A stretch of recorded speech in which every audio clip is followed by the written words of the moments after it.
Combining livestock movement pathways with phylogenetics to help understand the spread of FMD in Southeast Asia.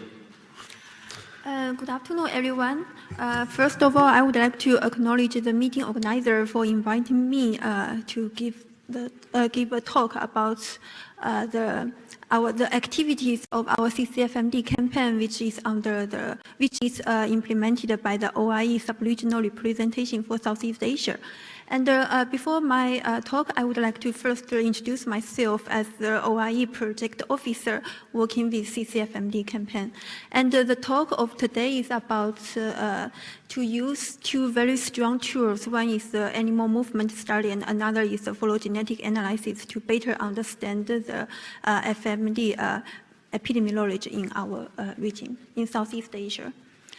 So my talk will be composed of two parts. The first part is to use animal movement pathway tool and the phylogenetic analysis to understand the FMD virus dissemination in this region. And another part is to use those tools to assist our outbreak investigation, especially like the scientists from Purbright presented earlier, the incursion of the Indian virus, Indian 2001D, the introduction of this virus into Southeast Asia. So I would also like to mention a little bit about this part in my presentation. So first, let's have a look at the first part. In 2015, the OIE has performed a very intensive study about animal movement pathways and the market value chain in Southeast Asia and also China. And actually, our study outcomes, you can find the report through this link, and it's free access. So if you are interested in, you may download it. And this figure in this slide shows you the cattle price differentials across the region. So from this figure, you may know we have, from our study, we have found in this region, the Myanmar, this country has the lowest cattle price, and the cattle price becomes doubled in Thailand and in Laos, and becomes tripled or even greater in China and Vietnam. So usually it's a common sense, like the animal movement pathways, usually they go from areas of low price and high supply to areas of high demand and high price.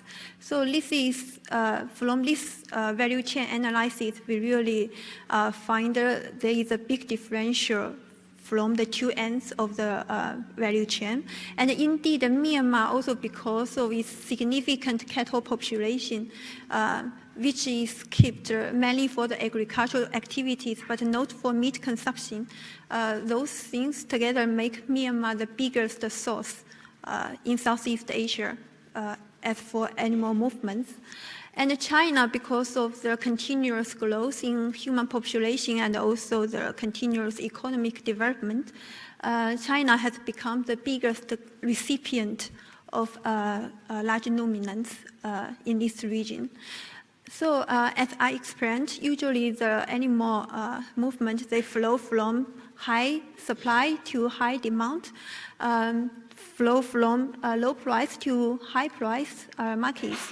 So from this map, which shows you the major routes of animal movements across Southeast Asia and China, you will see like Myanmar, there are a lot of cattle, they cross the border from Myanmar and they enter China, or they go to Thailand, and some other cattle from other sources like from India, from Bangladesh, or from Malaysia, they may also like for cattle from Myanmar, they may also pass through Thailand, and from Thailand they cross northern Laos, and from northern Laos they enter high-value markets in China. Or they can also pass through the middle part of Laos, entering Vietnam, and from Vietnam they further move to China, either by the sea or by the land. So this gives you an overview about the major animal movement pathways in our region. And it has long been recognized the role of animal movement in the spread of FMD outbreaks. But actually, from the field epidemiological perspective, we have already seen a lot of clustering of outbreaks in the border areas. For example, in these areas where the animal usually coming from India or Myanmar entered Thailand. So we have usually seen a lot of clustering of outbreaks here, or we can also see some outbreaks here, usually also just along the major animal movement pathways. But actually, this has never been studied from the biological level. And we really believe the molecular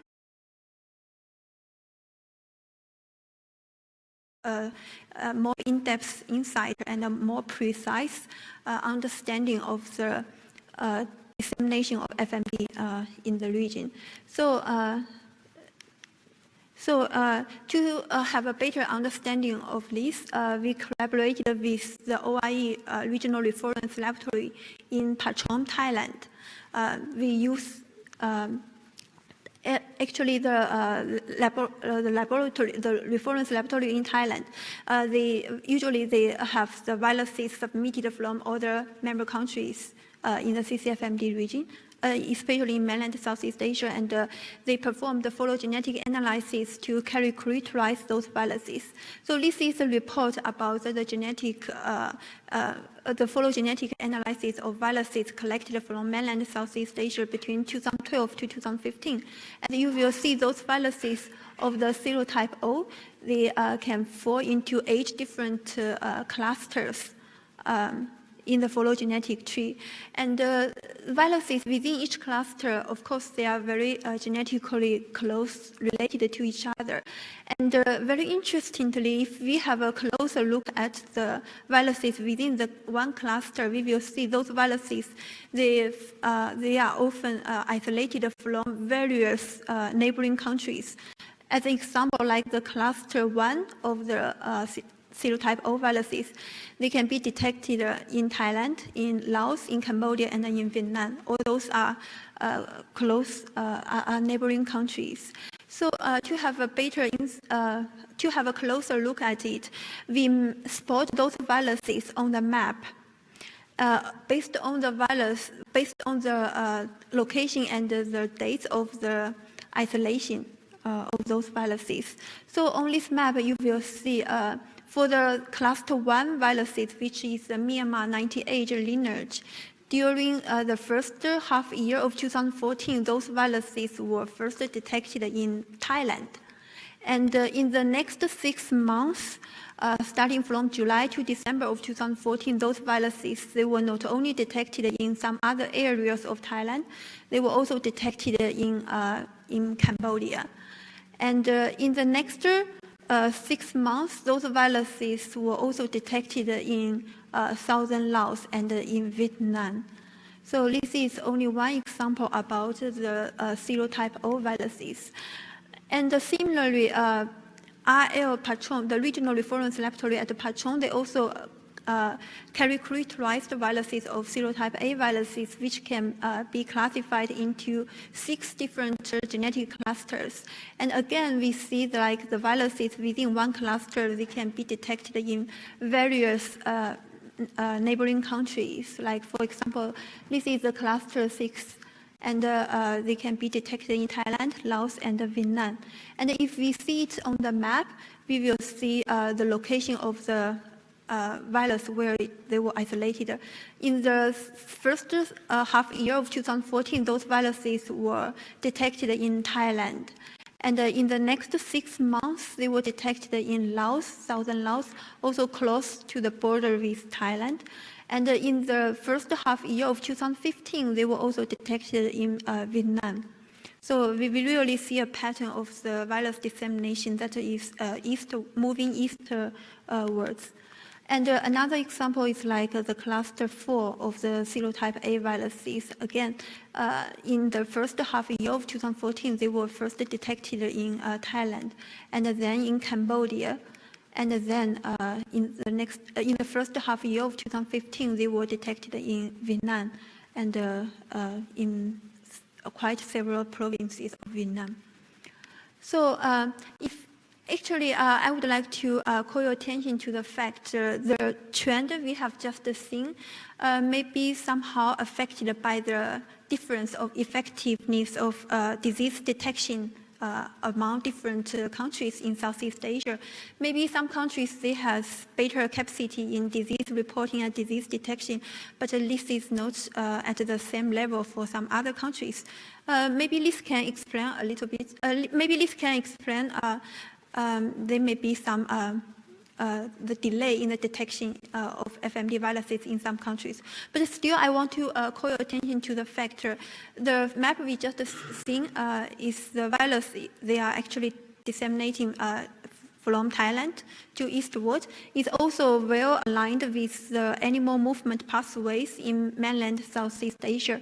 So as I just explained earlier, the cattle movement in mainland Southeast Asia is usually from Myanmar or from other sources. They first enter Thailand, and from Thailand they further move across Laos and Vietnam, and from there they enter China, destined for the high-value markets in China.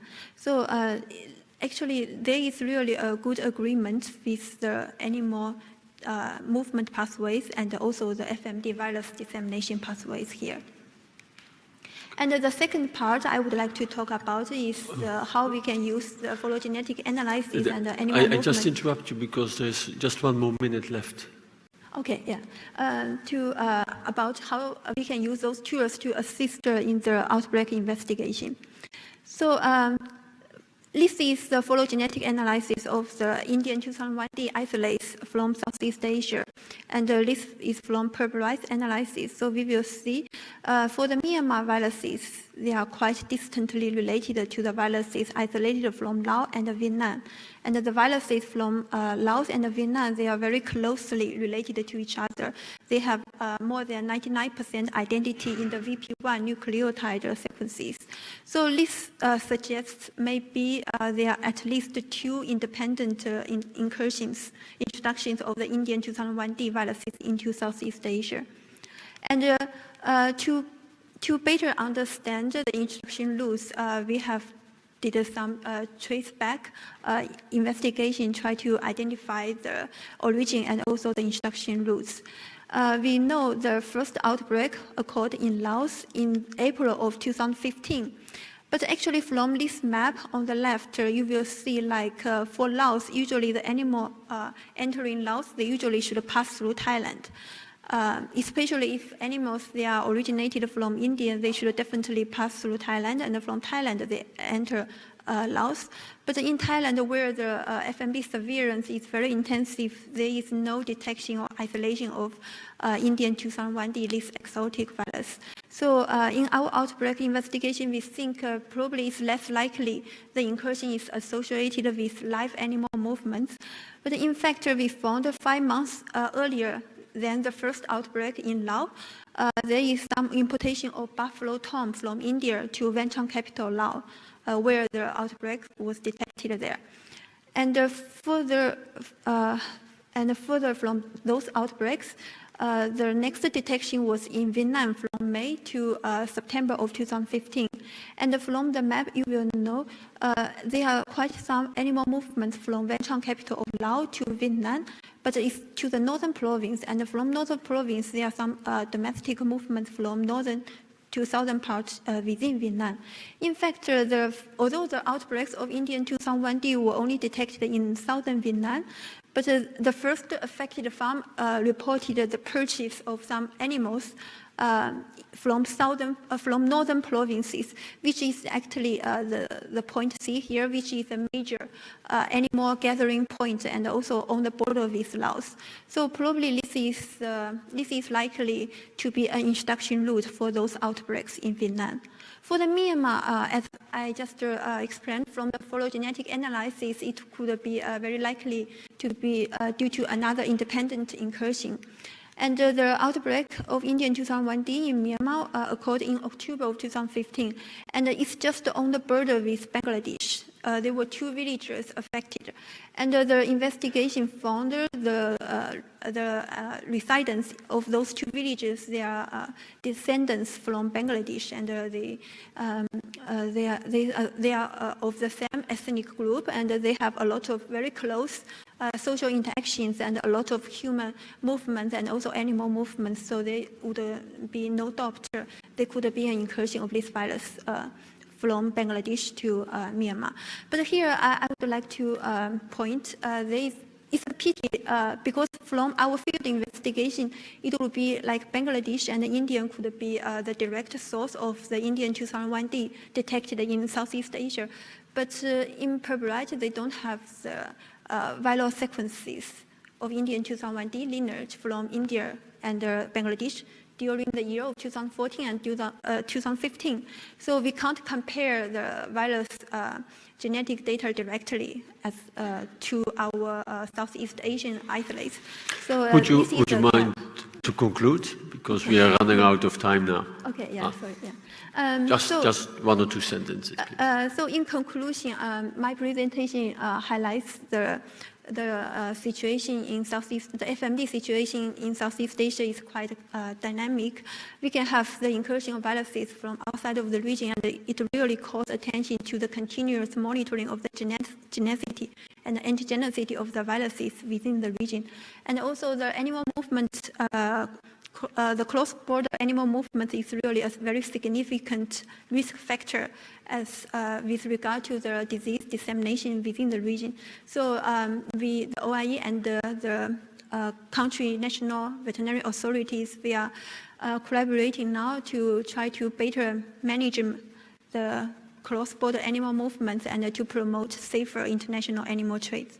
That is my presentation. Thanks for your attention.